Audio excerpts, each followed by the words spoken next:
Pada umumnya orang menganggap bahasa Gresik itu mirip dengan bahasa Surabaya. Ya memang ada benarnya, karena sebelum tahun 1975 Kabupaten Gresik itu ikut Kabupaten Surabaya. Karena kalau ada Kabupaten Probolinggo, ada Kota Probolinggo, ada Kabupaten Kediri, ada Kota Kediri. Lah ada Kota Surabaya itu, dulu Kabupaten Gresik itulah yang dimaksud dengan Kabupaten Surabaya. Tapi dulu namanya Kabupaten Surabaya. Lah sekarang itu sudah menjadi Kabupaten Gresik. Memang dari segi bahasa memang ada kemiripan gitu, terutama Gresik kota dengan Surabaya kota. Surabaya kota itu ya sekitar Tugu Pahlawan itu, Kawatan, Penele, Tembakan, itu mirip memang dengan bahasa Gresik kota gitu, khas bahasa Gresik kota itu. Jadi bisa kita lihat lah. Cuman bedanya kalau di Surabaya itu nggak ada kata isun itu nggak ada. Di Gresik itu ada bahasa yang disebut dengan isun itu saya gitu. Kalau di Surabaya nggak ada, ya aku begitu. Kalau di Gresik itu khas banget isun, makanya kalau ada isun itu orang mesti, wah ini orang Gresik. Atau kalau nggak orang Gresik ya orang Banyuwangi, cuman agak sedikit beda. Kalau Banyuwangi itu isun, tapi kalau Gresik itu isun, jadi isun. Nah, sehingga sering ketika orang Gresik mengatakan, wah lali gak sun gowo, berarti lupa tidak saya bawa gitu. Iku sun tek gitu, itu tekku berarti milikku gitu, sun gitu. Nah, itu maka kadang-kadang ada orang juga nyebut, itu anak isun berarti, itu anak saya gitu. Ada lagi yang ungkapan khas di Gresik itu sang. Sang itu juga menunjukkan milik. Iku sang gupek, berarti itu milikku gitu. Sang omah berarti rumahku. Tapi kalau ada orang mengucapkan ayo nang sang omah, itu berarti tidak ditangsangkan kita itu. Kita diajak mampir ke rumahnya. Ayo nang sang omah, berarti ayo ke rumahku. Itu khas memang Gresik itu. Jadi sang, sun itu Gresik memang. Surabaya nggak ada. Meskipun dulu Gresik itu ikut Kabupaten Surabaya, tapi untuk hal ini berbeda. Belum lagi ucapan-ucapan atau kata-kata yang khas. Misalkan yang mungkin jarang kita dengarkan di daerah lain. Orang Gresik itu kalau nyebut gaun perempuan itu saya. Nah, saya itu ketika saya nyebut saya itu beberapa orang juga nggak tahu, karena saya itu kayaknya memang Gresik banget gitu ya. Terus kemudian kalau kita mendengar, mungkin sering kita dengar ada orang Gresik mengatakan, "Pe ayu nih saya dikiruk-kiruk." Nah, itu kan saya yakin kabupaten yang lain juga merasa baru lah dengan ini. Jadi Pe ayu nih saya dikiruk-kiruk itu artinya kok bagus sekali, gaunnya direnda-renda gitu. Jadi direnda-renda itu artinya dikiruk-kiruk gitu. Itu kan beda dengan bahasa Jawa pada umumnya. Kemudian orang Gresik asli itu jarang mengucapkan peyek, itu jarang, karena orang Gresik asli itu kalau nyebut peyek itu kancur. Nah, itu kan khas juga, bukan hancur tapi kancur. Nah, itu khas Gresik banget.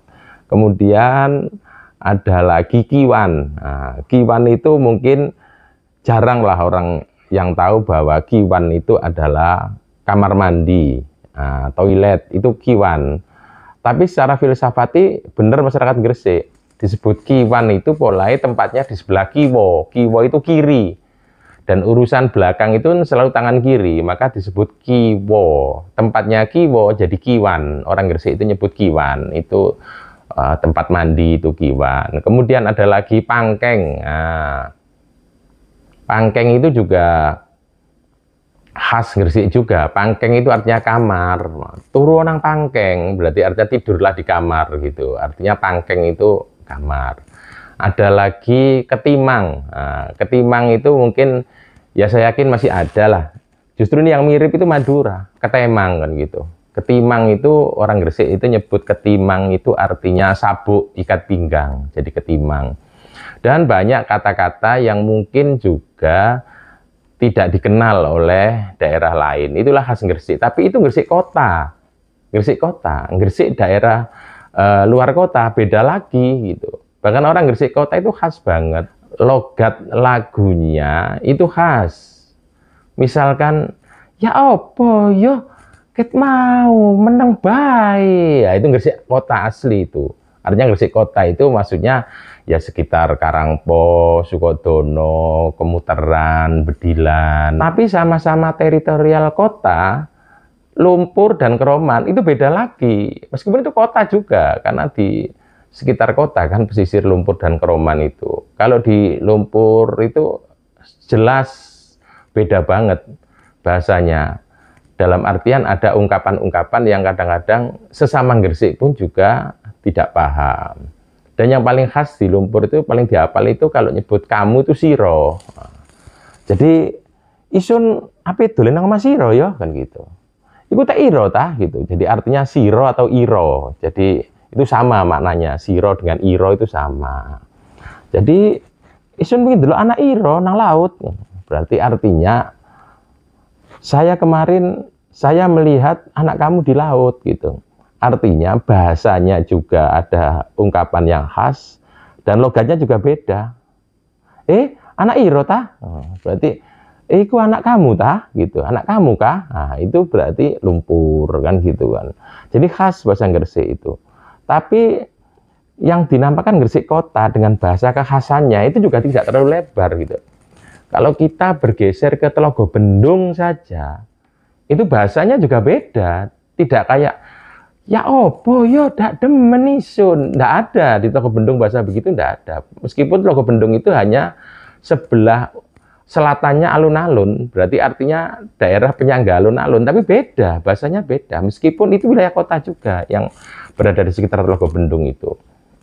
Nah, uniknya bahasa Gresik itu tidak total seperti itu semua gitu. Kalau kita ke daerah pesisir utara, itu malah bahasanya Madura.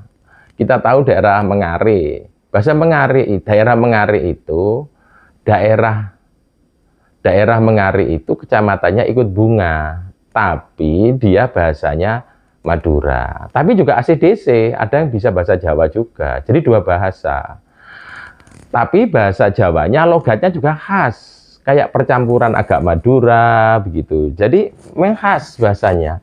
Bahasa Jawa tapi logatnya logat Madura. Tapi kalau diajak ngomong Jawa juga bisa. Lah kenapa kok bahasa Madura? Karena untuk ke Madura daerah ini lebih gampang karena dihubungkan dengan sarana perahu itu. Sehingga tidak jarang perjodohan masyarakat di Mengare dengan Madura itu biasa, terutama di daerah Sembilangan yang ada mercusuar itu.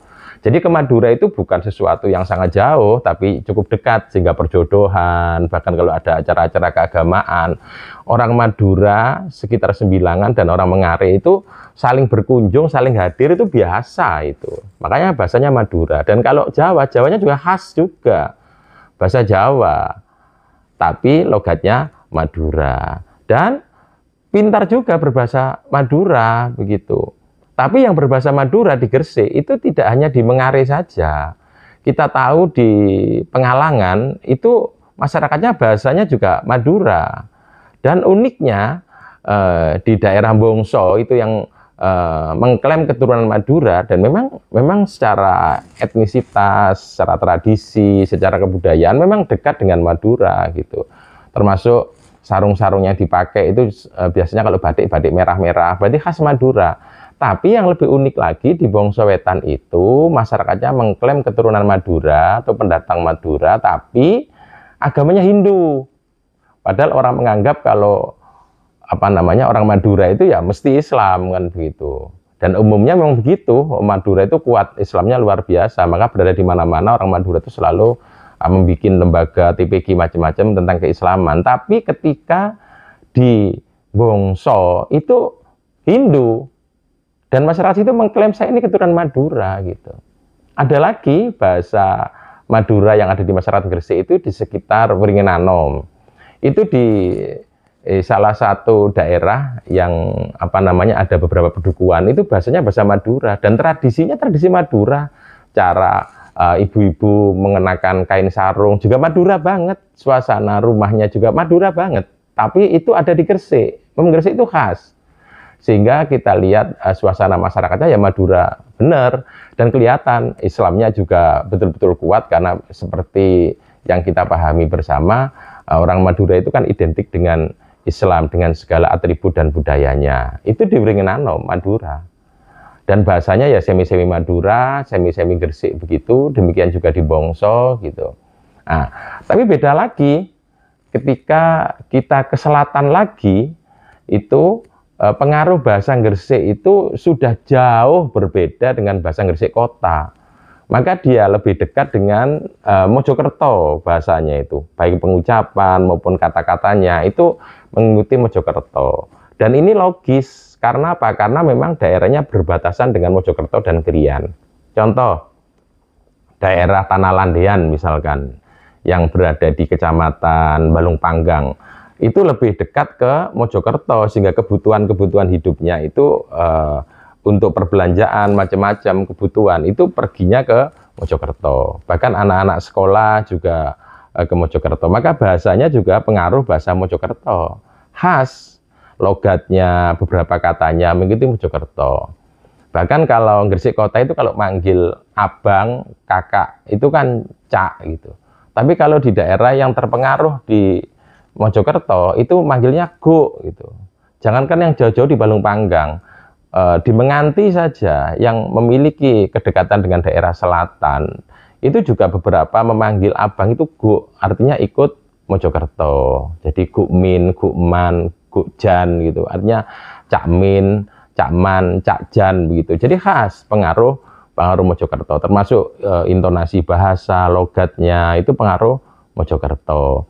Dan yang bagian pesisir perbatasan Lamongan juga terpengaruh dengan bahasa-bahasa Lamongan begitu. Maka ketika di kota itu kita sering mendengar isun begitu, kalau di pesisir itu kalau nyebut dirinya reang gitu. Jadi terutama di daerah-daerah pesisir pertambakan itu kalau nyebut dirinya reang, bukan isun tapi reang gitu. Dan itu kalimat yang biasa. Saya itu reang, bukan isun, meskipun sama-sama Gresik. Dan bahasanya juga pengaruh-pengaruh Lamongan gitu. U-nya mantep banget.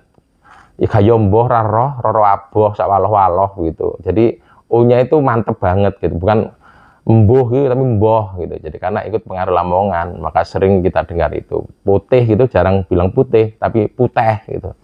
Ayo ginang muleh man sego putih, jangan lodeh, iwake gereh mari mangan leyeh-leyeh kan gitu. Artinya itu pengaruh-pengaruh daerah Lamongan. Jadi Gresik itu memang unik, bahasanya itu khas banget. Ada 2 kecamatan yang berada di Pulau Bawean. Ada 2 kecamatan, 1 Sangkapura dan 1 Tambak. Ini juga bahasanya khas juga. Secara budaya, secara bahasa tidak Gresik banget. Secara budaya dan secara bahasa loh ya, bukan administrasi kewilayahan loh ya. Kalau kewilayahan memang ikut Gresik, tapi budayanya juga beda, lebih dekat budayanya itu Melayu. Maka Bawean itu khas, dikatakan Madura juga tidak, karena budayanya tidak Madura. Tari-tariannya itu lebih dekat dengan Melayu, tidak dengan Madura gitu. Atribut-atribut kebesarannya juga lebih dekat dengan Melayu. Mungkin barangkali karena pengaruh banyak tokoh-tokoh di Bawean ini yang berkiprah di Malaysia atau di Singapura atau di Brunei ya, sehingga budayanya lebih dekat dengan Melayu, tradisi kehidupannya Melayu, tapi bahasanya semi-semi Madura. Lebih dekat ke Madura bahasanya. Tapi kalau dibilang Madura juga nggak mau, saya Bawean dan bahasanya bahasa Bawean. Nah, kalaupun dicari kesamaan, kedekatannya Bawean itu justru dengan Madura Sumeneb. Mungkin karena Sumeneb itu Madura paling timur, sehingga dia lebih dekat ke Bawean dibandingkan kabupaten-kabupaten yang lain yang ada di Pulau Madura. Tapi dibilang orang Madura tidak mau. Itulah khasnya Gresik yang memang sungguh berbeda. Bahasanya tidak menyatu dalam satu khas bahasa Gresik, itu tidak. Kan ada kabupaten itu khas, kalau kabupaten itu ngomongnya seperti itu, Gresik itu tidak gitu, beda-beda. Inilah sana kekayaan bahasa Gresik yang masih eksis sampai hari ini. Tapi apapun yang terjadi, kalau dibandingkan dengan daerah lain, orang Gresik itu umumnya egaliter, terbuka dan tidak terlalu feodal, karena masyarakatnya mungkin pesisir dan masyarakat Gresik itu lebih dahulu bersinggungan dengan bangsa-bangsa yang lain. Kenapa? Karena Gresik itu pesisir. Gresik itu daerah pelabuhan yang cukup tua. Dalam sejarah pengislaman dan Majapahit, Gresik itu tidak pernah bisa dilepaskan, karena Gresik itu karena tempat menjadi sandarnya bangsa-bangsa yang datang di tanah Jawa itulah, sehingga Gresik sudah terbiasa bergaul dengan aneka bangsa, dengan segala budaya dan tradisinya.